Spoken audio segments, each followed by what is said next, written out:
Yeah, we're gonna start slowly. So yeah, me again, and very pleased to present you this panel. The microphone, no, it's on, but they told me that I have to speak like that, as actually Professor was doing before. Because so I'm very happy to present you this panel on body traces, memory and hope. It's a panel with a small surprise. So Emily Askew, that was supposed to present with Kaia, is not here. She had, can I say it, passport issues, so she couldn't fly. But Kaia will make a double presentation, so for Kaia and for Emily. So Kaia is holding a PhD in professional ethics from the Faculty of Theology at the University of Oslo in Norway, where she's currently an associate professor, and her research interests are on lived practices and human encounters in civil society, and she's addressing issues such as marginality, but as well she's working on migration, borders, peripheries, from the perspectives that include spatial theory, urbanity, phenomenology, and theological ethics. And she will present today the paper called The Cruelty, it's a terrible word to say, The Cruelty of Intangibility and the Power of Forensic Hope. And I'm gonna give you the mic, 20 minutes. I'm gonna try to count and then present yours. Thank you. Okay, thank you. Just so you know, the PowerPoints are just for you to rest your eyes. They don't have any purpose whatsoever, except that they are related to the topic. So unfortunately, in that edition, I didn't get the rights to the picture printed, so please don't tell anyone. Okay, so to begin with, I would say we sometimes, but because Emily and I wrote this together, so don't worry about that. So to begin with, we would like to locate ourselves as working both within and outside Christian tradition.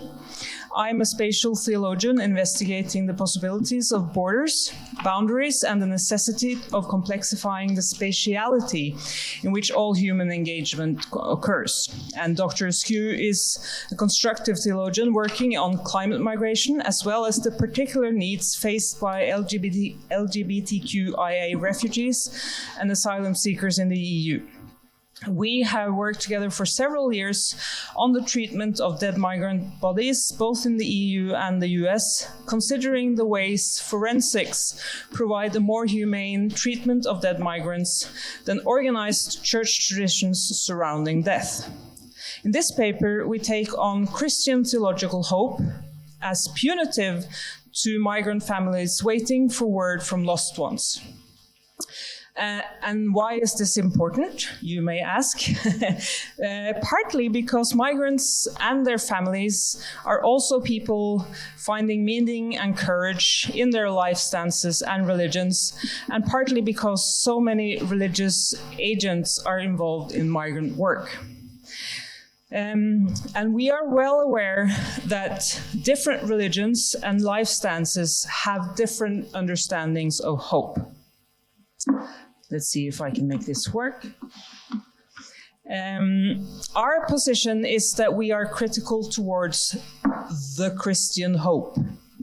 With that, we will clarify what hope we are talking about and what we are not. The ultimate Christian hope is that of resurrection and eternal life. This is not what we're talking about, as a cruel prerequisite for this hope is that someone really is dead. Although it is part of a larger discussion we are having aside from this paper. We are presently talking about the hope of survival, of life and the living, and also hope of knowing the fate of loved ones or finding and placing those missing. or confirming loss of life, to then, for some, hoping for the eternal life of this person. So, we're going to go biblical. I don't usually do this, but you can cope. So from Paul's first letter to the Corinthians, we read of the importance of intangibility of Christian hope. And this is from the 2 Corinthians 4:18. So we fix our eyes not on what is seen, but on what is unseen. Since what is seen is temporary, but what is unseen is eternal. Most Christian hope ignores the real needs of people in the face of death, grief, and loss, namely material comfort, something to touch, to see, to hold as a piece of the reality of the dead. What is offered instead are words, lots of words that point to fixation on the transcendent, atemporal, immaterial insistence on better things to come. Protestant Christianity, in particular, has argued for sola scriptura, the word alone. No icons, no prayer cards, no saints' feasts, no material artifacts to supposedly inspire adultery, the stuff of Catholicism. In her book, Material Christianity, Religion and Popular Culture in America, author Colleen McDaniel shows the many ways that even Protestants have made artifacts of their beliefs and their hope. Thus, we can say that for ordinary people, matter matters in the ability to believe and thus to hope or grieve. And it should not matter more to those of us who want to aid the indirect victims of migrant disasters, the families who wait. More attention is needed to the material conditions of the dead before they are disposed of in mass graves or plots with numbers and no name, irretrievable and unknown. We will argue in this presentation that relying on the atemporal, intransient, and immaterial, the kind of hope Paul advises the Corinthians in the text above, is not only ineffective for families of missing migrants, but actually cruel and unethical. It fails in its attempt to fill the space left by a missing loved one. Paul's focus on transcendence originally reflected an attempt to account for the existential and theological crisis posed by the crucified and an absent body of the promised Messiah. Valorizing absence became legitimated as a human virtue and proof of immortality. Thus, relief from the pain of loss and death is transported out of the material realm and into the realm of ideas. But what, if any, of this theological excuse-making could make a difference to a mother sharing her grief with a reporter? And I quote this from interviews from Kovras Robin's Death at the Border. I don't sleep anymore. I have hallucinations and dark ideas. It's like a crisis. I start wandering in the house and sometimes I hit the furniture. I have disrupted sleep. I usually wake up at 3 in the morning. There is a voice in my head telling me sometimes that my son is dead, and sometimes I tell myself that he is alive. I feel choked. I always think deeply and usually feel afraid when I stay alone. The medicines that were prescribed to me are strong. I can no longer wake up. I'm so tired because of all this, We make the case that what is material and temporal and born of thorough forensics come closest towards relieving what Pauline Boss has called the most distressing of losses, the ambiguous loss. Ambiguous loss occurs in the cases of war, natural disasters, and any situation in which no remains of the loved one is ever found. This is the kind of loss experienced by family members waiting for words of life or death of a missing migrant friend or relative. We argue that material artifacts of death or life ought to form the basis of what we will call here forensic hope. This is a kind of hope that falls through the cracks and erasures of broken immigration systems, where migrants are left dead at the bottom of the ocean or hastily buried in unmarked or mass graves. To make our case that the ambiguous loss of relatives waiting for word from a missing migrant requires a material focus, we will do 3 things.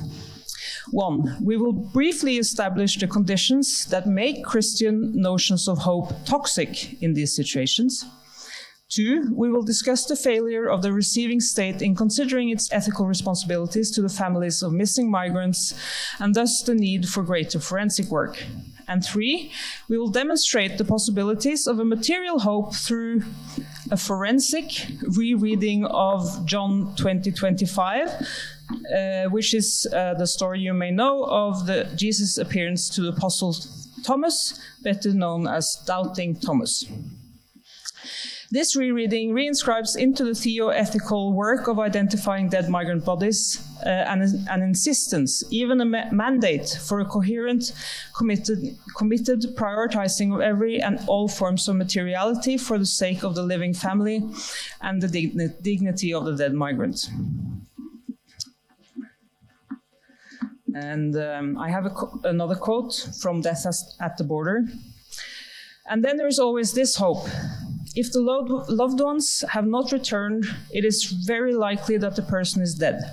But at the same time, it is impossible not to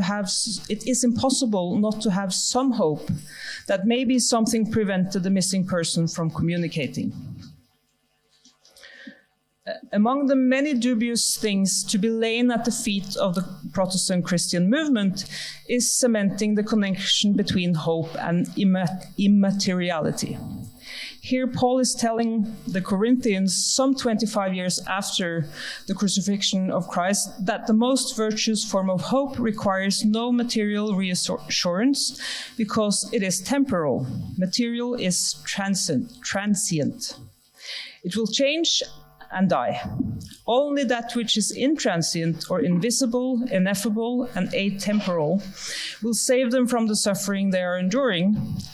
So in spite of the pain of the present moment, what is offered as comforting requires waiting. And the faithful are still waiting 2,000 years later for an unrealized, unsignaled future in which, as the book of Revelation promises, that God shall wipe away every tear from their eyes, and death shall be no more. Neither shall there be mourning, nor crying, nor pain anymore. Virtuous hope requires ineffability and the promise of an unrealized utopic future. But that is exactly the emotional space almost unbearable to inhabit. Families of the missing express that it is impossible to stop searching for their loved ones, that it feels like giving up on them. Mercedes Doretti, founder of the Argentine forensic anthropology team that someone quoted earlier today, shares the often repeated, and I quote, "When I am deciding that my relative is dead, it is as if I'm killing that person, my relative, again." The choice to declare a missing migrant dead in the absence of evidence points to the ongoing despair the state leaves with the indirect victim of drowning. This ongoing despair is the result of both the failure of the state to thoroughly and comprehensively attend to both finding and then identifying the body of the dead migrant, as well as the invisibility of waiting families in the process of migration. The vast majority of EU migrants missing or considered dead have come by boat through the Mediterranean to Greece or Italy, and a small percentage over land. According to the Red Cross, only 48% of these dead or missing will be identified, but that number is deceiving. If one drowns near Lesbos, there is a 70% chance one will be identified. But one drowns near Lampedusa, there is only an 8% chance one will be identified. There are several factors that create this disparity. The danger of the route taken, the hardening of the border such that NGO rescue crafts are considered illegal, incomplete and uncoordinated forensic care for the dead, and the degree of persistence of the families in attempting to work through government channels to identify their loved ones. The International Organization of Migration writes, "For every migrant body retrieved from the sea or found on the shore and not identified, There is a family living with ambiguity, not knowing if their missed loved one is dead or alive. For these families, their loved ones are missing, having left home and not having been heard from since. In the absence of information about the fate of relatives, families live with the trauma of ambiguous loss and a range of emotional, psychological, social, and economical challenges as a result. End quote. Thus, while 70% identification in Greece seems astounding, 30% of the families will live in limbo for the rest of their lives, and the situation in Italy is substantially graver. As there are no standardized practices for attending to the bodies of migrants, this legitimizes the dismissal of moral and legal responsibilities by local authorities to properly identify these bodies. Identifying markers such as documents, tattoos, etc. are not registered and stored. We, of course, heard a little bit about this earlier today. Furthermore, little is done to discover further information of the body to achieve the possibility of identification. A specific step that could be taken is to interview survivors. And I will make another quote from the interviews from the death of the border, at the border, sorry. Indeed, the families of those dead and missing, with the exception of a few high-profile cases, are entirely invisible in approaches to this phenomenon. End quote. Without proper sustained attention to forensic evidence, both the migrant and their families dissolve into invisibility. A perished migrant is covered up without meaningful policies securing their identification and return to their country of origin. This invisibility is what creates the greatest struggle for the families. Some have the possibilities of searching for information about their missing loved ones on social media or through informal networks. However, any true verification of death, identification of a body, or return of remains can only be given by official legal proceedings. When there are no authorities obligated to carry out these procedures, the families themselves must initiate finding and activating these authorities. And I quote Graziano Battistella, "Once a family takes on the heavy burden of traveling to Greece to trace their loved one, they are confronted by a number of legal, bureaucratic, and practical obstacles." End quote. Judith Butler complexifies the data with this way about those she terms ungrievable in war. But it applies equally to migration. And I quote, "Numbers do not speak for themselves. I hope to offer a way of counting the war dead that is not part of the framing of war. Indeed, I'm trying to offer something other than an act of war. My interest here is guided by a normative principle that the radical inequality that characterizes the difference between grievable and ungrievable lives in something we all must struggle to overcome in the name of a more radical and effective form of egalitarianism." End quote. She names the variability to empirically account for lives and losses is at the root the ethical question of who counts and why. Because of the inconsistency of the receiving states, black and brown migrant bodies and their families don't count. They are invisible, and so is their grief and longing for evidence of the life or death of the missing loved one. In attending more attentively to missing migrants and their families is at its core an ethical and, we suggest, material question of who counts, and there comes to us a material theoethical mandate to address these egregious lapses. Kovras and Robbins explain how the Coast Guard often fails to salvage items such as notebooks, mobile phones, and other personal belongings, evidence that, if collected and stored suitably, could serve to identify the bodies. Furthermore, they explain how even if the local coroners have the capacity to follow Interpol's set of guidelines for autopsies, they seldomly do, as autopsies are the only way to secure accurate descriptions of bodies, such as markings, tattoos, jewelry, teeth, etc. Also for possible future identification, crucial information is lost. Nonetheless, when DNA samples were collected, few coroners carried out elaborate autopsies. Sorry. I have changed things around here. There is a biblical anti-hero for our case, however, whose story more than just legitimizes forensic hope, but builds in materiality as necessary in the events of death and grief. The apostle named Thomas, familiarly known as Doubting Thomas in the Gospel of John. And I quote, "Unless I see the mark of the nails in his hands and put my finger in the mark of the nails and put my hand in his side, I will not believe." The part of this story you may know or remember that is that we were not supposed to be like him, demanding proof, sticking our hands in the nail holes and wounded side. He exemplifies the very opposite of what Paul and other biblical authors offer of virtuous hope, whatever is immaterial and intangible. But he's asking for and receiving what anyone living in ambiguous loss needs desperately, and that is physical proof. But there is more than just Thomas's need to touch in this section of John. The writer of this gospel seemed to know that everybody needs material evidence of death and resurrection to keep the loss of the one they hoped would overturn Roman occupation from being an unending and thus ambiguous loss.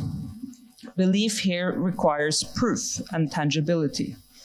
The passage from John offers a myriad examples of materiality as necessary to the work of death and grief. Touching an empty shroud of linen in an empty tomb, a woman anointing Jesus with expensive oil, foreshadowing his death, puncture wounds that are seen and touched because of Thomas's human need for material proof of both death and life. How different are these touchstones of death from DNA samples, pictures of tattoos, and other body markings on dead migrants' bodies? In the forensic work of hope, theoethically established by Thomas's need and Jesus' accommodation, grounds itself in the known, in DNA, artifacts, physical remains, and accomplishes what intangible hope cannot, actually setting the groundwork for processes of repatriation, burial, and mourning without question or guilt. The human being needs to know the evidence of death, through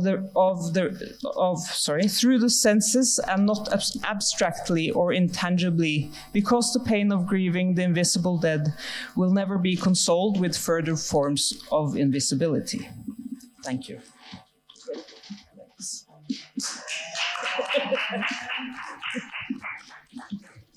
So thank you very much, Kaia and Emily, I'd say. Yes.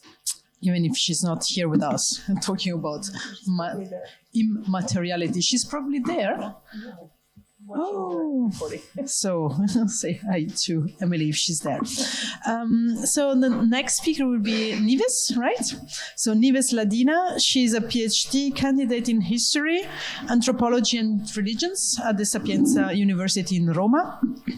And she holds a bachelor's degree in philosophy at the University of Bicocca, Milano. No, right? Yeah.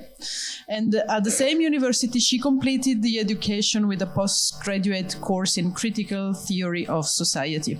And her research is focusing on victims of borders, of torture and international violence, crossing the central Mediterranean, and the intersection, which is probably what is interesting here as well, between forensic disciplines and migration and human and material remains. And she will present us a paper entitled "The Drowned and the Saved, a view on the embedded memories of conflict and racial discrimination among migrants, victims of torture and intentional violence in Sicily, Italy." Thank you very much, Nives. Okay, thank you so much for the introduction, and also thank everyone for this wonderful event, for the people that talked before me. It was very inspiring, and also thanks to all the organizers. My speech starts from my PhD research in cultural anthropology that I'm doing at Sapienza University.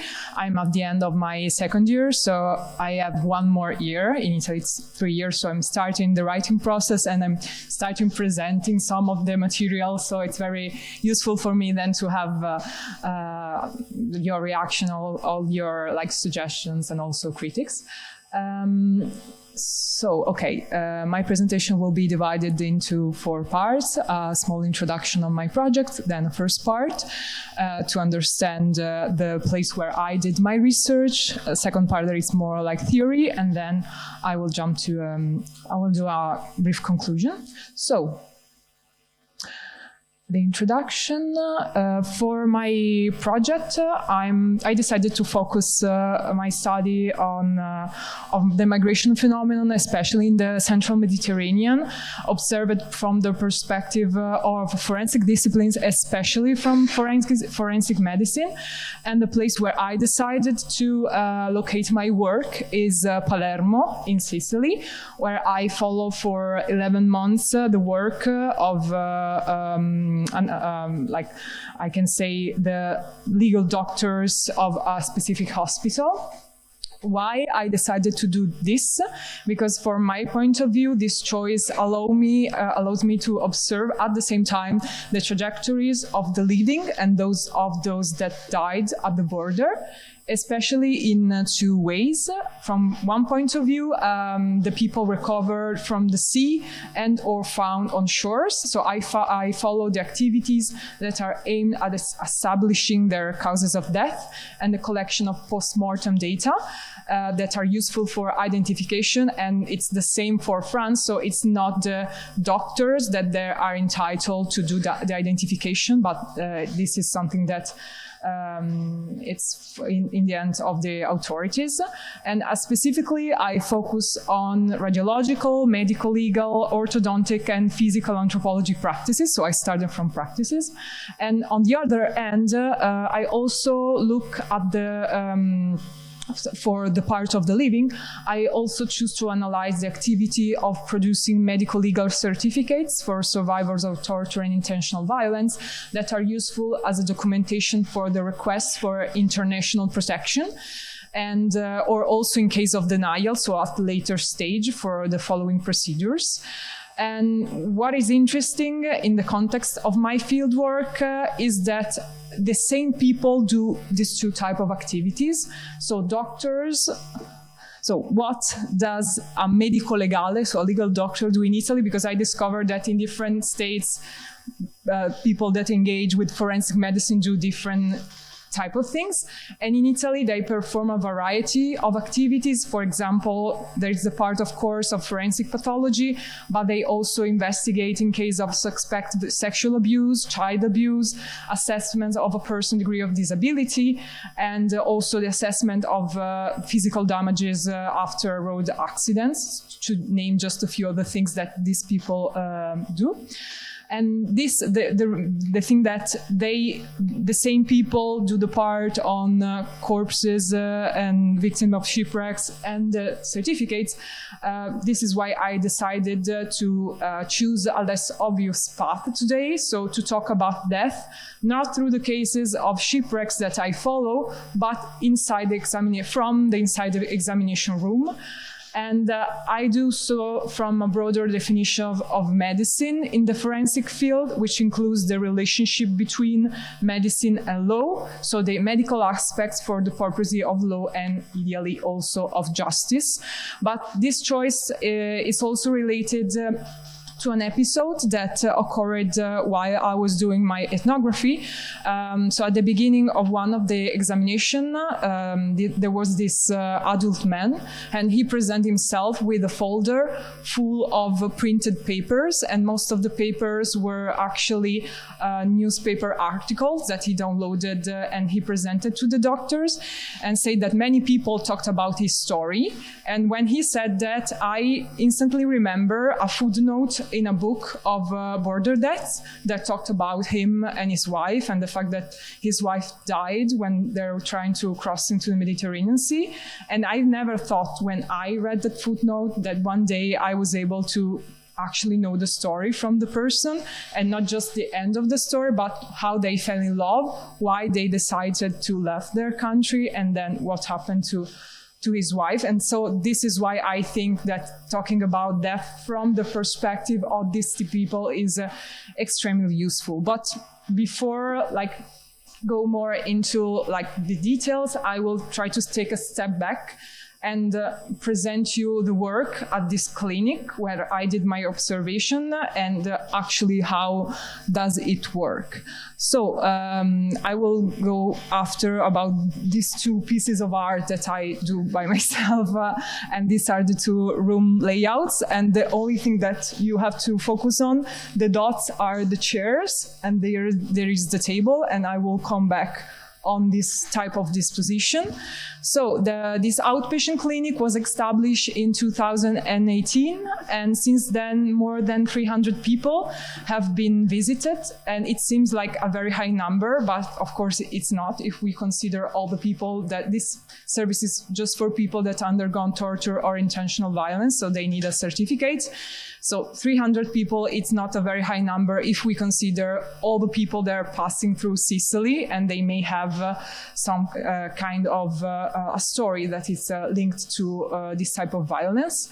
And how the people manage to access this service. They access this service through MSF, so Doctor Without Borders, because they have a project in Palermo, or through the lawyers, because the lawyer may think the certificate may be useful for you to gain international protection, or also from the reception centers. In all cases where a traumatic experience has emerged and that this traumatic experience left some kind of visible sign on the body, even if we know that there are other type of torture and experiences that do not left this type of signs. So the purpose of this certificate is presented as a part of documentation, as I said, to be provided to substantiate the request for international protection, and it will be read by the territorial commission that will decide whether or not the person can have the protection. And in this, to talk briefly about the structure of the certificate, there is a first part with an anamnesis and exposition of the story, and this is very important part, the story, followed by an accurate description of all the signs that doctor is able to see on the body, and then a final judgment of compatibility between the story and the sign on the body. To conclude, since there is not just the doctor, but also a psychologist, there is a psychological report on the mental health condition of the person. And so how the examination take place, the person enter the room accompanied by the cultural mediator, and if it's necessary also by the lawyer and the legal guardian in case it's a minor, which is also very common, especially from females coming from Eastern Africa, from Somalia, for example. And in front, he will see or she will see the psychologist, the resident, so the doctor that is still in training, and the full doctor then will follow all the visit or just the part with the examination of the body. So as you can see, in the previous image, the person is in front of her will see a line of experts. So it seems really like a commission. So he's in front of a commission. And this is something that the psychologists at the beginning will point out. So the fact that they're not a commission, they're not entitled to say if this person can have the protection, but they're medical staff. So it's different. But of course, the first impression is this. So we have the visit is divided in two parts. So the part of the interview and the one of the medical examination. And the very interesting fact is you know when you enter the visit, so when you start, but you will do not know when the visit will end because it all depends on the person. The longest visit that I follow lasted for 5 hours with just a break of 10 minutes. So it really depends on how long the story is. You have to stay there and listen. You cannot say to the person, no, you stop. it's very important that the person can perceive that he or she can talk as much as you want, even if he or she said something that it seems not relevant. Doctors will take note of everything. So the thing that you saw is the Istanbul Protocol, and this is there's all the guidelines for this type of medical examination. So the doctors and the psychologists follow this protocol. And now I will jump to another part. So I introduce you what happened inside the examination room. And the thing that I want to talk today, it's a theme that is very central in forensic, which is temporality. And the question is, what type of temporality unfolds during the interview, and how is this intertwined with the theme of death? And to start with temporality and time, I'm trying to present you a case which is the one of a specific type of torture that is called falaka.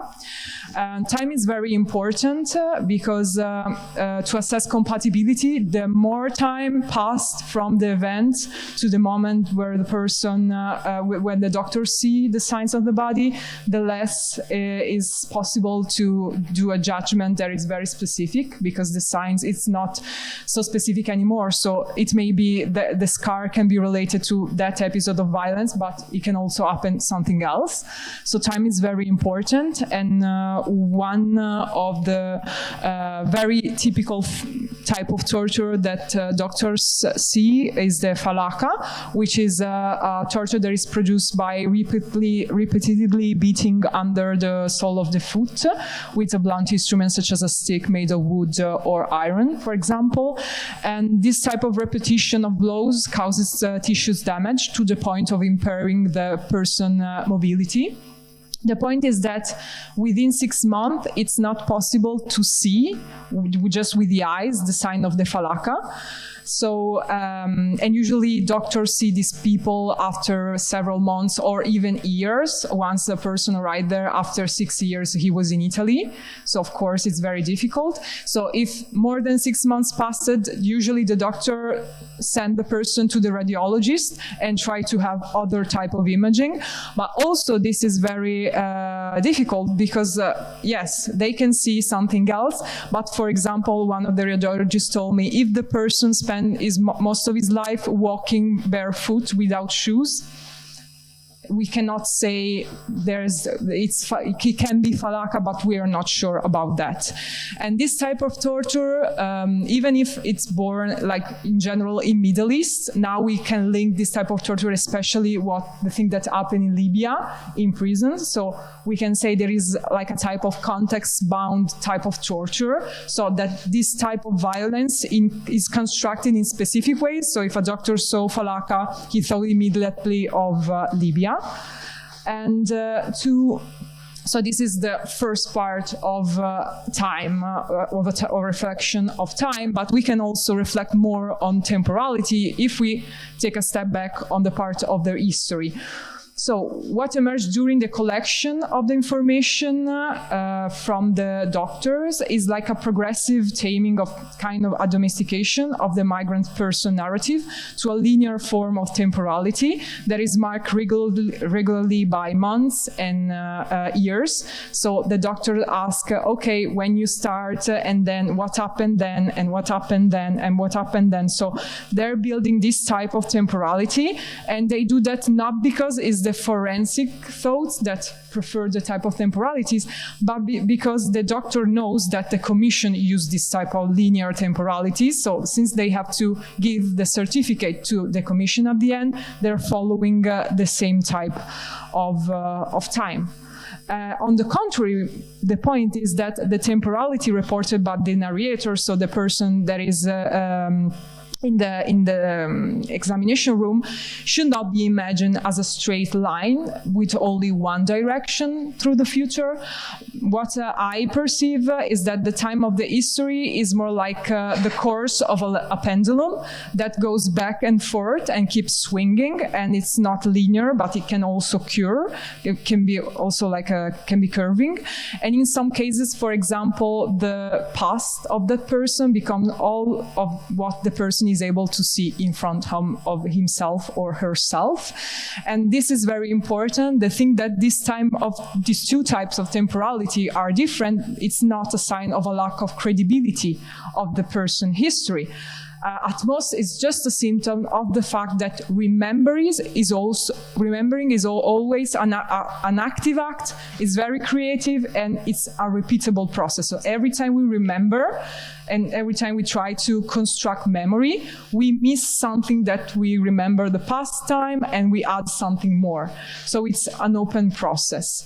And one of the elements that, in my opinion, determines this type of temporality, this configuration of time, is also death, and especially in two senses, because sometimes people during the interview part, they present themselves as walking dead with no future ahead. So after they do all the trip, they cannot see any future, and they perceive themselves of living dead.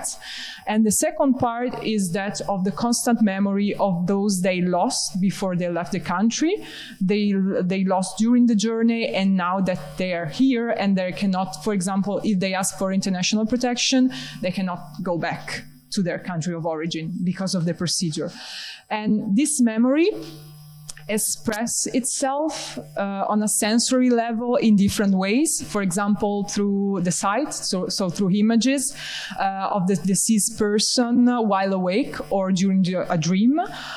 Hearing, for example, so hearing screams or the sound of a particular weapon during one of the episodes of violence, or even through smells. And concerning this last aspect of the one of smells, I would like to mention a case that allows me to take a further step in my reflection. So while reading a record of a medical examination, I read that the person reported that he was not able to consume any type of cheese, especially seasoned cheese. And that was very strange to me. So the question that I would like to answer is why this information was relevant in a medical legal report, and why the doctor immediately understand that the information was extremely relevant. So I did not get the answer until some time later at a conference at which one of the doctors retell this episode that I read inside the report. So the person in question could not stand the smell or the taste of cheese because while he was in prison in Libya, he has been forced by his torturers to play the role of the one who had to dig the holes with a shovel and bury all the corpses. So he was constantly exposed to the smell of the corpses, and now he cannot stand the smell of cheese anymore, and because of some of the molecules of inside the cheese. And the doctor during the conference said that this experience was perfectly clear to her, as she was extremely familiar with the strong penetrating smell given off by the decomposing bodies and the molecules produced by that process. Yes, I'm at the conclusion. So yes, okay. So I try to talk about forensic from the point of view of the living and the presence of death in their memory. Death can manifest, as I said, in many ways, and in each case it's like a silent but constantly present companion. What, from my point of view, the doctors and the person under examination have in common is their contact with death, even if in very different ways, because, for example, for the doctor, they choose to do that job, whereas the person did not choose to be exposed to death. The story of the person who has survived forms of violence, such as those that may occur in the country of origin or during their journey, does not encounter the doctor. It's not the story of the person that encountered the doctor. It's the story of the person that encountered the story of the doctor. So it may change every time. However, the story of the person under examination is out of scale in terms of the experiences of his life experiences or her life experiences with the one of the doctor, of everyday life of the doctor, of the health professional. So, and the doctor cannot understand the experiences of this person, but they both have in common an exposure to death, and this constant present is the one where lies the real possibility of a point of contact between these two figures. And after some of my observation, I realized that in the examination room, there are not only the people that I mentioned at the beginning of my speech, but there are many more people. In that room, there are present the torturers, the missing family members, the fellow travelers who did not manage to survive. So we see some of the people, but other people are also present.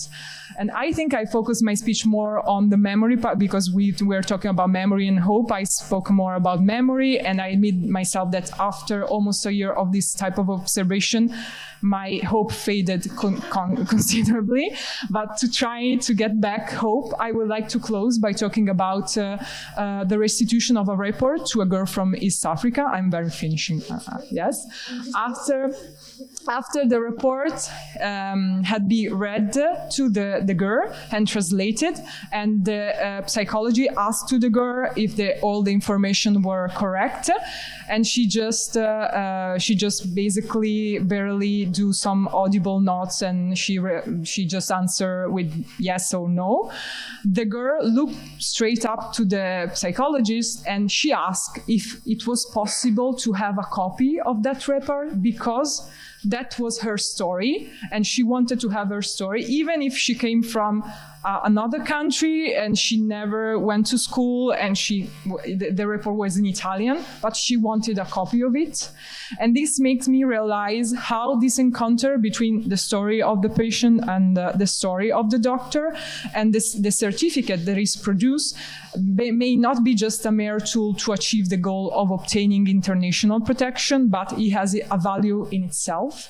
And on the other end, to go back to the beginning where I said the same doctors are doing this activity and this other activity, forensic doctors, this type of stories that they listen again and again, uncover realities and experiences of violence that provides new keys to understanding when they are confronted with lifeless body from shipwrecks. So they now understand that death on border is not limited just to shipwreck cases, but it starts long before. Thank you for your attention.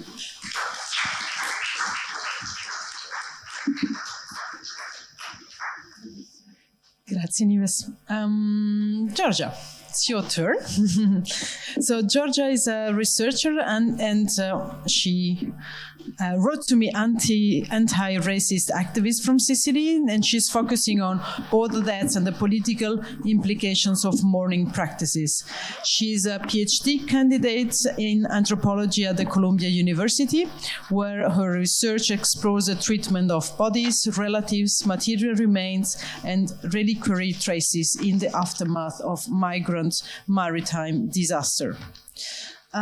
She's as well, her activism extends to support the families of the disappeared as well, working alongside a network of organizations seeking truth and justice for those who died at sea. And she will present her paper on Beyond Bodies, Rethinking Forensic Practices in Border Deaths. The micro is yours. Oh, okay. You have it? Yeah, you have it. Okay. Hi, everyone. I'm very nervous, so I have to tell you that I'm quite super excited, maybe super caffeinated too. I am I feel very, very privileged to be here with you all. Some of them I know from a long time, other are new faces.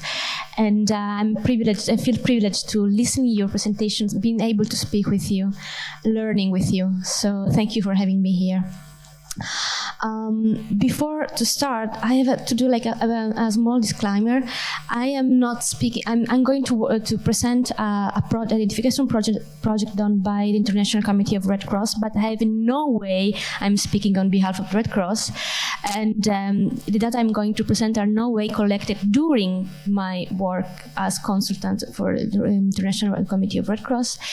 And also, I don't want to be the apologetic of this work. I just would like to think with you throughout this project and maybe ask even more questions about that. The work I'm going to present is based on some published work. Firstly, the report Continue That, done with the International Committee of Red Cross and Filippo Furri and other colleagues that you know. The work of Paula Diaz and Anna Rael Fischer that studied the work of International Committee of Red Cross among Colibri Center and Forensic Oceanography, and the work of Jose Pablo Baraya do Carmo and Ines Caridi and Stockwell on this project they did. But also I'm going to present on the material I'm going to speak about are based on my years of research of the project Human Cost of Border Control, for which I've mapped the burials and registration of border death along the coast of Italy, the Mediterranean Missing Project, for which I've analyzed the official and unofficial identification practices in Italy, and on my ongoing PhD project now in Sicily, South Italy. And what I'm about to discuss now, so it's part of my broader PhD and rests on 15 years of activism and fieldwork conducted in southern Italy about the practice of handling, identifying, and burying migrants who died along the Mediterranean border, the so-called border death. My project, as Cristina said, focuses on the mourning practices and political life of border death. I'm studying on complex political and bureaucratic and effective practices of incorporating border death within local mourning practices, such as cemeteries, funerary rituals, and bodies management. Such responses to border death, in my view, call into question the interpretive key to death along the Mediterranean borders.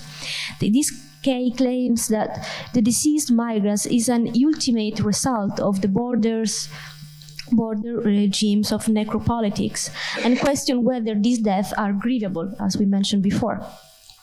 But migration studies and anthropology of death tend to assume that there's no work of mourning or condolence, as an Italian anthropologist, Ernesto De Martino, would have called it, performed in relation to border death.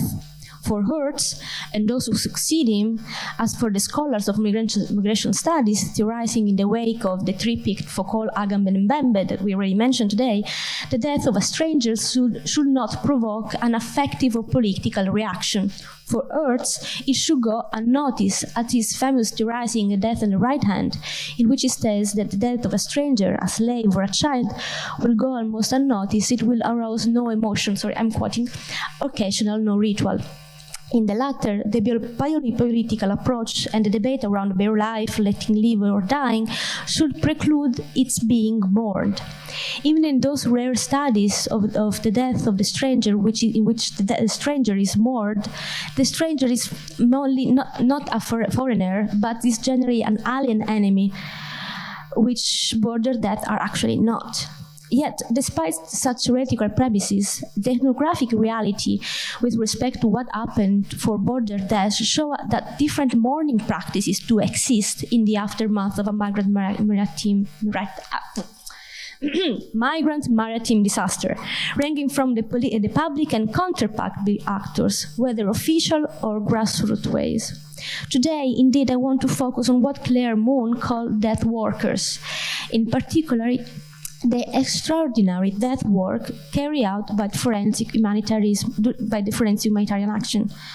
In my research, I asked, therefore, not so much whether border death is grievable a la Butler, or how we can mourn them, but how and within what processes the mourning and meaning the mourning is done. And to do so, I propose you and myself to experiment a changing of perspective and not dwelling on the politics that produce border death, but on what politics are produced by border death. And the point is not, in a nutshell, to abandon the necropolitical paradigm, but to reverse it and see the centrality of death to produce policies. And in particular way, I'm focusing on the political role of the wake, as is theorized by Christine Sharp, and as such a moment in which attention arises and stimulates a reaction for the living who are looking at the dead body, and in that very moment, there's a new a community that is built around the death, and at the same time, a new political idea that an historical fact happened, that a person died, as is amply theorized in the anthropology of death, like the powerful moment of the wake. I'm also inserting this talk into the critique of the so-called forensic turn. And with Mazzucchelli, I'm following the idea that the forensic turn, one of the bases of the forensic turn, is to the shifting between the era of witnesses to the era of traces. Like Nives before me mentioned, the need of that person who having her story written down with her, because her story herself was not enough, maybe. It's an open question. And maybe there's like a need of a trace that justify that kind of story. To discuss with you about this idea, I would like to dwell a moment to a case I'm working on, is the shipwreck of 2015, where a boat departed from Libya sank in international water while she was heading to Italy. This very shipwreck was analyzed by forensic oceanography, who labeled it as a death by rescue, because this very shipwreck was caused by an action of the Italian authority, the MRCC, told, give the duty to rescue the boat to a third actors, like a private vessel that was huge, enormous, and not equipped to the rescue. So in the maneuver of coming and rescue the boat, they created a kind of a wave that caused the shipwreck itself. Then the Italian Prime Minister decided to rescue the boat at 375 meters on the bottom of the sea, and spent 22 million euros to rescue the boat, bring the boat to the local NATO base of Melilli in the east part of Sicily, and then an enormous, Madam Chair called it forensic infrastructure for the identification started in order to work on the identification of these bodies. And this enormous project involved not only the Navy and the Impresub, which was like a private company that rescued the boat, but also several medical examiners coming from Milan, and that indeed this project was led by the Labanov Institute of Milan, the University of Milan, but also many volunteers, many students that went there studying how to work on the dead bodies of a migrant. Okay. But it's important to know that neither the bodies nor the boat were evidence of any kind of crime. As we discussed today, the body, for every unknown migrant found in the sea or on the coast shore, there's a file opened in the local public prosecutor offices. Yet, this investigation is not driven by the desire of identifying the death, but to identifying the supposed killer. And in many cases, the idea of a kind of a smuggler that caused this death. So the public prosecutor, for example, in this case, were not interested at all to the identity of those people. He was mainly interested in understanding, maybe how many people died, so how many murder charge the two smugglers that were convicted. If you are fancy to know more, there's a movie called Number 387 that investigate and go through the story of this case. what I want actually to tell you about it is that following these cases, can I step up? Because I feel like I'm. No, but there I make notes here. I should not step up. Okay, sorry. A small scene. So this very case was the moment, the entering access for the International Committee of Red Cross into Italy and in the work of identifying migrants in the Mediterranean, which is an unusual event that the International Committee works in, like, let's say, if you pass me the term, in a developed country. It's an horrible term, I should have not used it. But the ICRC was called by local Red Cross, and her turn, like Red Cross, was called by the public prosecutor offices, and another person that was like Special Commissioner Missing People, that I'm not going into that, but the ICRC was called, so intervened in what was known a war zone. And intervening in Italy, the ICRC brought a kind of approach that was developed for identifying the desaparecidos in Argentina. This method was is also written down by Ines Caridi, but was used also by the equipo di antropologia argentina, antropologia forense, in which they use already solved cases of mass disaster events to identifying the other people that were found in the same mass disaster that were not identified.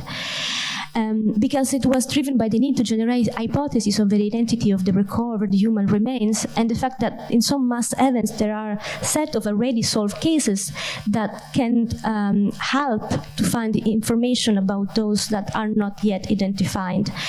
Ines Caridi and her team use this approach for identifying those who were not yet identifying of the so-called massacre of Fatima that happened on August 20th of 1976.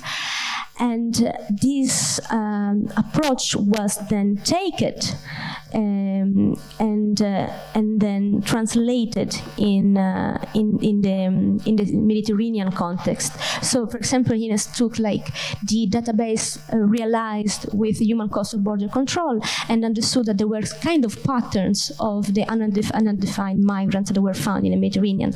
But more data were needed to like fill it this approach that was actually an approach driven by an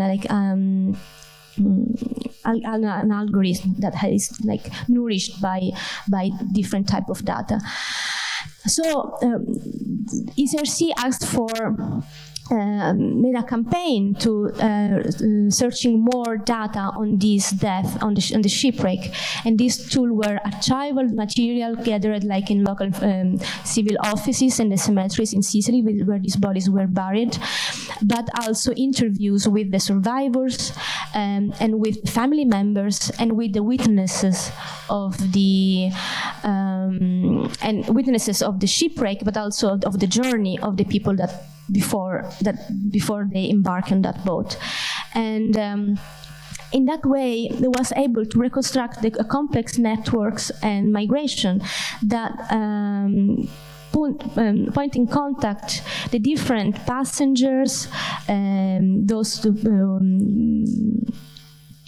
passengers, survivors, and families members, but also those who entered in contact with the passengers of the boat. For example, those who were in the prison in Libya, those who take the common migration routes, or those who departed from the same places.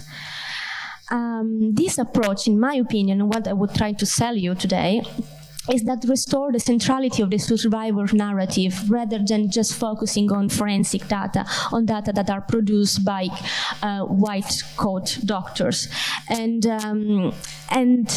and it's based on the memories of the person and testimonies of the person, and not just on the bodies that were retrieved, that in many cases, at least in Sicily, these bodies are not analyzed at all by the local forensic officials. And the end of this, the end of this project is there are these very strange figures I'm going to show you now. They are using like an innovative approach to point together migrants' journey. So in this very case, all the information retrieved was put like into variables and nodes of multiple networks, which were interconnected to determine the fate and location of missing migrants. The primary goal of this method was to trace social connection between missing persons, survivor, and witnesses, including less obvious relationship based on geographical and temporal circumstances linked to each individual involved. Tracing and combining this network will ultimately provide a unique pathway and ideally to lead to the identification of missing person whereabouts. For example, these small networks, here there are two types of nodes: missing persons, the ellipses, and the survivor or witnesses, that are the rectangles, and three different types of links. A continuous line means that there are connections individuals began to travel together. A double line means that the connected individual belong to the same boat, and the dashes line means that the one of the individuals or survivor witness saw the other during the pathway.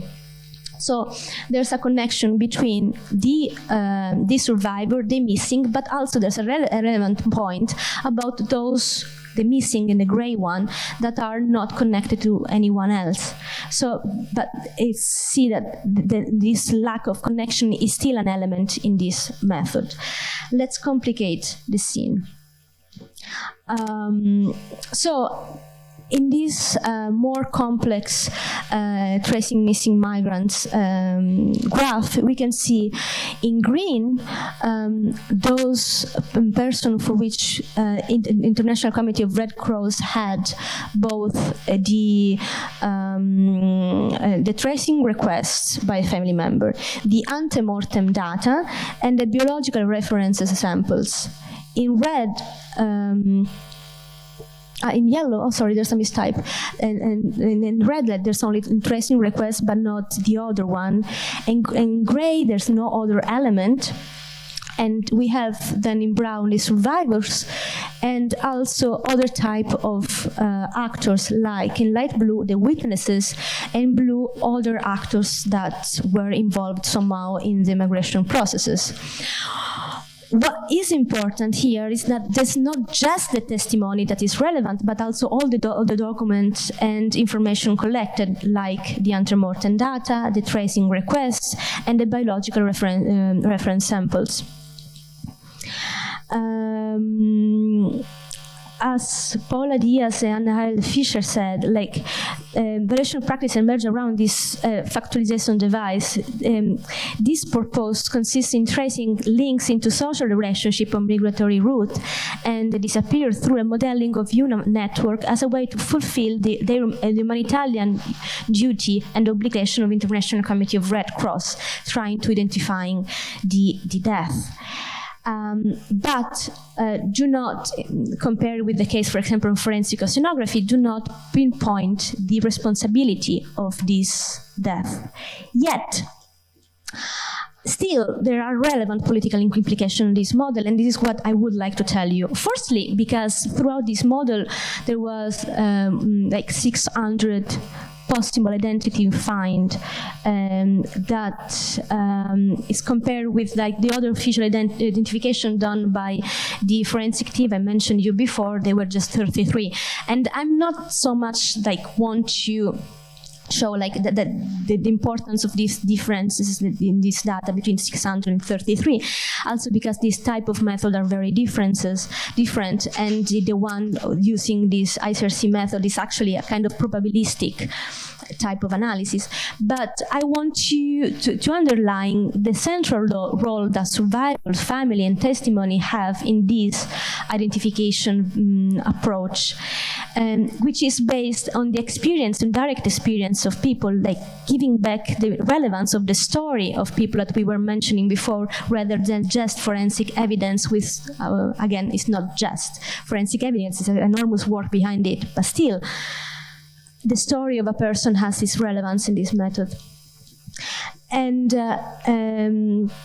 And then what is quite irrelevant here is that this method does include also the missing, because the missing person, so which bodies do not arrive within Italian coast, are not considered cases for the Italian forensic officials, because without a body we do not have a case. And yet for this method, missing are part of the network analysis, and we can find the whereabouts also of the missing, although we do not have the body. So to conclude, this complex network analysis approach opened the way to escape for what I might call now and never repeat again, dead end. No, it's not a good question. It's just a good term. There's a problem, I think, on the forensic turn, and this extremely relevance on the traces, mostly for the case in which we don't have any kind of traces for identifying border death. And I think that this approach can get out of that dead end. Mostly frame the death of a person not only as an individual act, as something that concerned the death person and the family member, but all the social network of people that were actually within that person, traveling with that person, knowing that person, that can give data of that death. And this works both for the bodies who were found, but also for those who are still missing.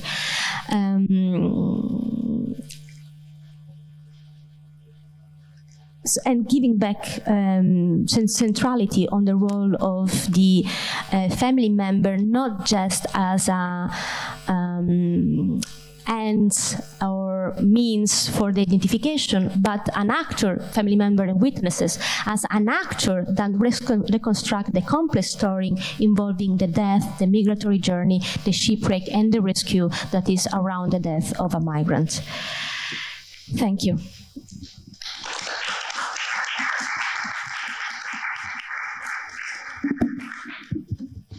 So thank you, Giorgia. Thank you, all of you. We have about a quarter of an hour, right? Because we're going to finish at 5:30, right?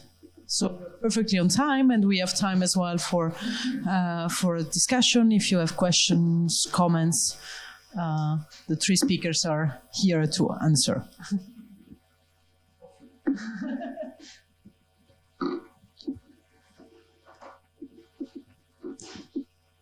No questions at all. Sure. I think it's better with a no. I don't have the mic because it's recorded. So yeah. Thank you. Thank you very much to the three of you for those very interesting talks. I have a question for I don't remember your name. I'm sorry. Nives. When you were talking about, I guess it's related to the question of both temporality and narrativization, I guess, of the story. And my question is about, because it seems to me that what you said about this woman who was very eager to get hold of her story written on paper, this is really fascinating. And I was thinking, did you experience when you witnessed those interviews, moments that felt like the stories were sort of reliving of traumatic situations, and that where speakers were unable to continue, because you said that those interviews could last like 5 hours, and so were there interviews that were cut short because of these feeling of re-traumatization, if I may call it. Thank you for the question. It's very important.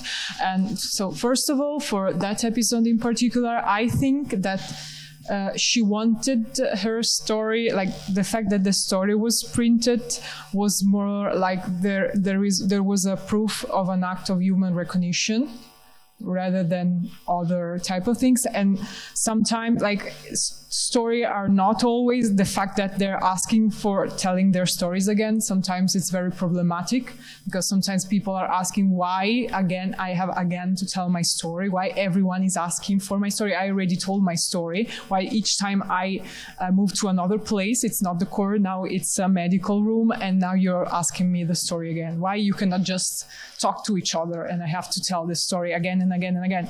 And that's also because most of the time, the person will, at some of the point, stop.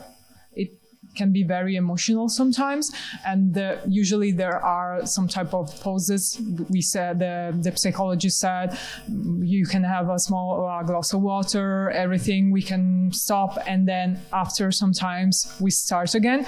Never cut short and said, okay, we are done, because that is for helping the person. If the person doesn't want to stop, that's fine, but the thing is, wait for the person is ready to tell the story again.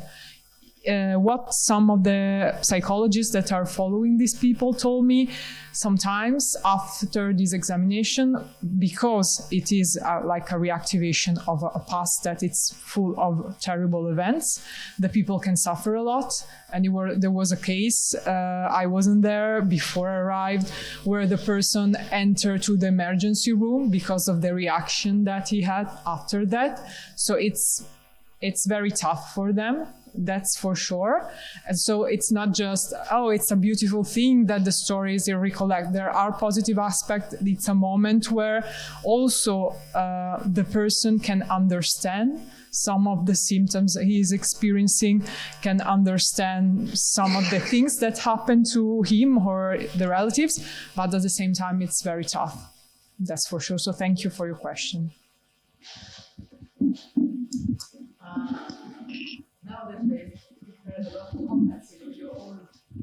Just very quickly, sort of related to Karim's question, I was thinking about what you said about the structure and how the way in which they're asked questions is often linear, but then you were proposing a pendulum kind of structure, and connecting that with the woman wanting to see her, have a copy of the report. I mean, do you think the coherence of the linear structure has some benefit, some advantage over kind of a more, back and forth or reliving the trauma for different people? For the person?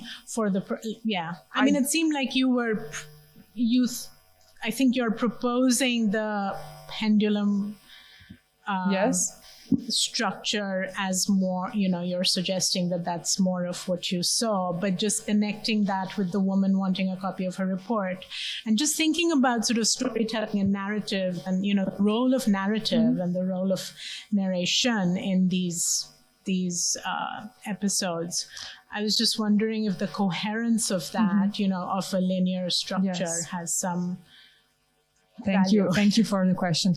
I perceive that transformation more of an act of power than of something that can directly benefit the person, because sometimes the fact that they ask to tell the story that way, it's completely like they cannot understand why you want the story to be told this way. Also because like sometimes they were asked, okay, that thing that happened 5 years ago, which month was? So it just also for me, it is impossible to remember exactly the month. So they're trying to tell the story their way, but the commission want to know the story in another way. And also when I talked to the cultural mediator, they told me it's also a question of like the time is always linear, because like to me the thing that we perceive time in a linear way, it not just this was like every part of the world. I don't want to try to say, oh, in this culture as a close thing, time is perceived that way, but just to try to express the thing that time can be perceived in many different ways, and sometimes always from the storytelling point of view, we can tell a story that is not linear, and maybe it's more comprehensible. Maybe starting from now and go back can be more comprehensive of what is happening than start from childhood and then arrive now. But thank you so much for the question.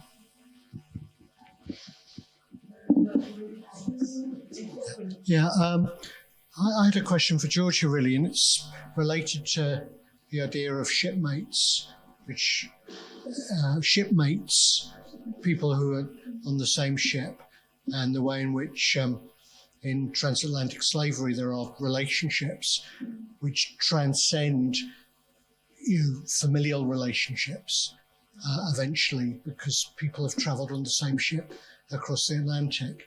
I was very interested in the ideas of agency that might give you to being able to tell the story in solidarity with others. And I was just wondering whether forensics, the problematic of forensics is the individuality of so much of it, needing that one person's death, concentrating on that one person's death, and that undermines the kind of ways in which migration actually works, which is often through complex relationships, which you were talking about.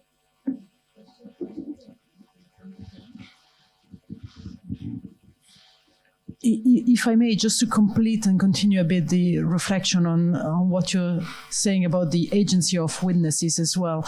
And I just wanted to come back again to Blessing's case, where actually you were not here this morning where I presented, when actually one of the witness, Hervé, we asked him to come back to the site and tell us the story, how he saw, what he saw.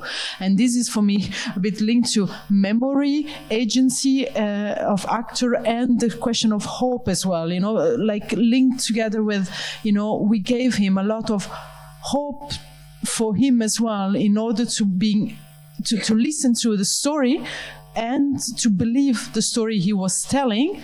And for him, it was like, finally, I can say my story as I've seen it, and as a witness, I have an agency, and I'm treated as a person who knows the truth, and you believe that I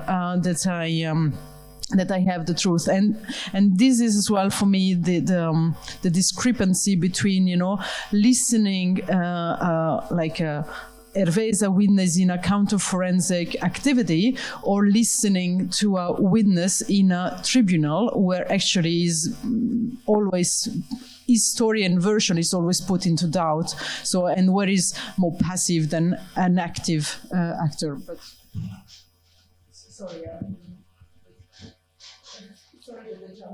No, please. And also, thank you, because this is the question. It's not just like a question for my paper, but it's like how to give back agency to the people.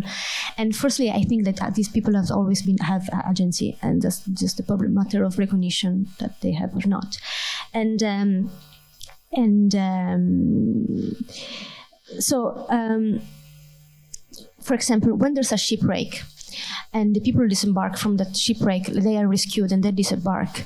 Italian public prosecutor, through the local police, choose randomly some people to interview, and these interviews mainly focus on how much they pay and who they paid, instead of who they lost, what they have seen, and why they traveled, and how come they decided to take a boat instead of an airplane.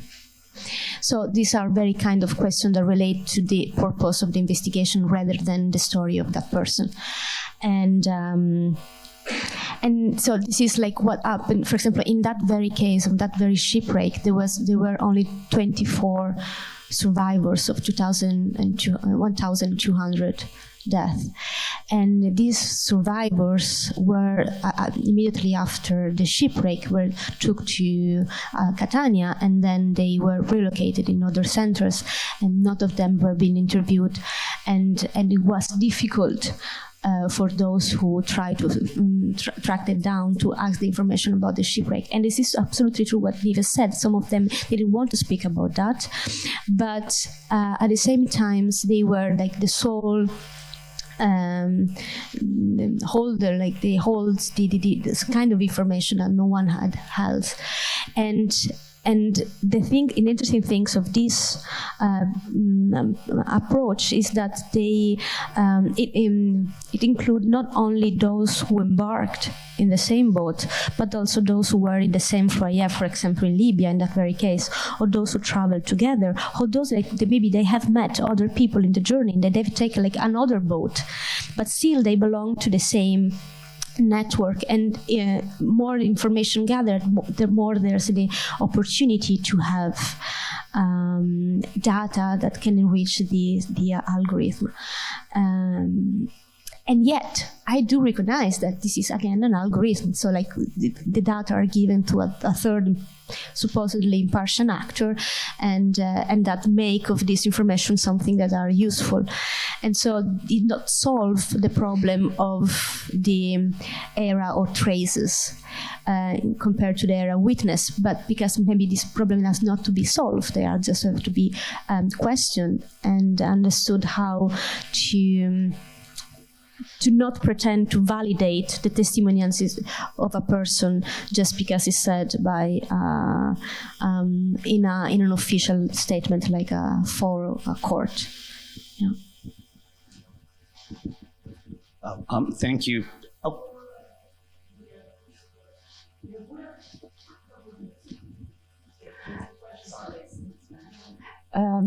Yes.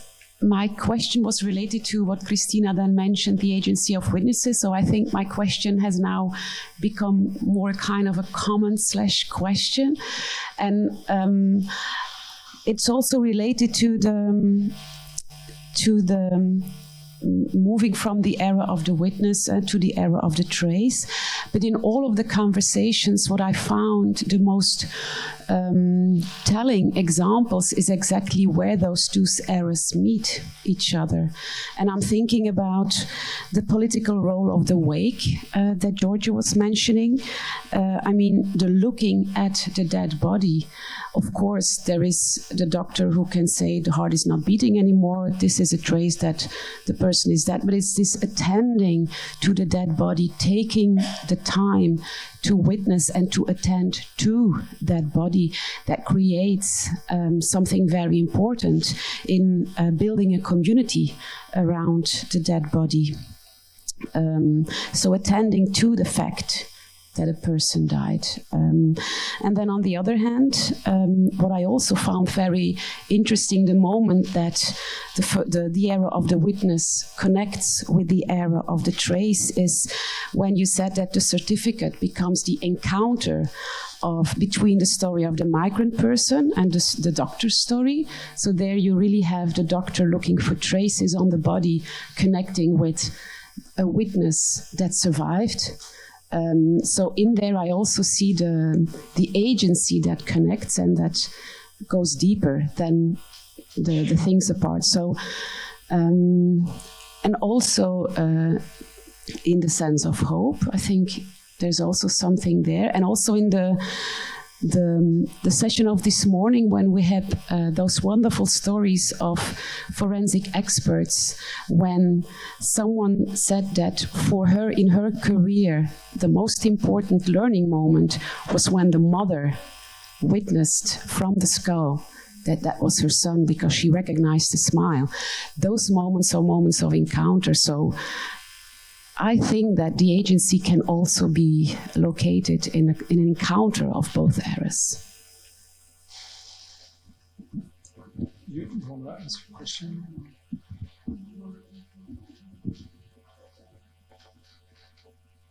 Okay, so this is sort of adding up what a lot of folks said with respect to Badisha's questioning of the pendulum model, because I was thinking the same thing, like how exactly does that work? When you say time's not non-linear, I was thinking, again, from the literary perspective, magical realism, Salman Rushdie's Midnight's Children. So I was thinking, okay, that kind of makes sense, but how's that in the non-literary world? And then with respect to agency, and you mentioned memory, and then in my head, I just started thinking, maybe the fact that these survivors are able to go into these rooms and then unimpedingly, just for however long they need to, speak. Maybe that itself is a form of agency, because memory is narrative, and it seems to me that maybe in narrating those memories, that might be a form of agency, and memory itself to me is nonlinear. Maybe it does move like a pendulum, or maybe even something else, because each time a memory, in my experiences, especially when people, when I've experienced people very close to me passing, they've tended to tell me, narrate things they went through. Like when my father passed away, he told me the same story, different times over different years, and each time the story was a little bit different, or each time there was a new detail. So it seems to me that not only time works in a nonlinear fashion, but even memory as narration to me seems to also work in a nonlinear fashion, because narrating the memory, in my experiences, has never been the same from each time and time again. So I just wonder if that might be a form of thinking about how the nonlinear structure of time works as a form of agency for these survivors. Maybe if one of you wants to reply to the first question, and then we can pass to the second one. 1 minute. Yes. Then I suggest actually you too, because both those questions were... You want to say something?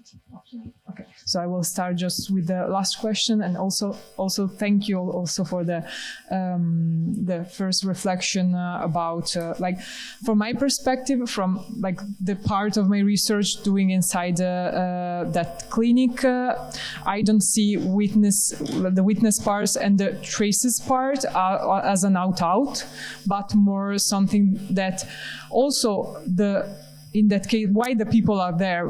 A few years ago, no one will ask people to show scars to demonstrate that they passed something very terrible. But now they do, because of a problem of credibility, and they ask for truth. And truth is not a theme inside that room, because the doctor said, I can never know if that actually happened. I can just said it's compatible or not. And this is linked also to the question about temporality.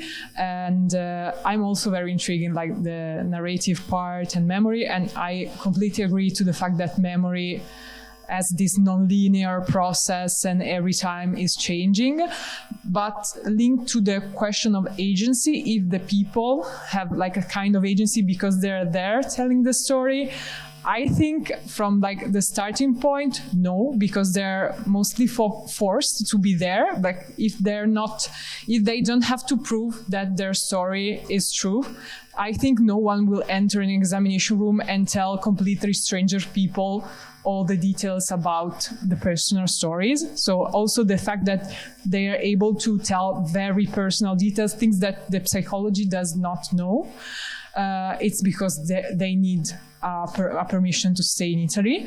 But then I think that part of agency can be true sometimes, that at some point when talking, the relationship between the psychologist, the doctor, and the person, and the cultural mediator itself, it's something that also create something more. Because, for example, if they have some type of symptoms or condition, they enter like sometimes there's no doctor that saw them before the legal doctor saw the person. So maybe they're sick and no one knows. So they're send them to another doctor, and then it's like a creation of relation with other people. And for me, the agency part is the person that stands there and said what they need in that moment, because also the present is very important. So what I need in this moment not just my history, but what I need now from you, for example, as a doctor. So. Thank you.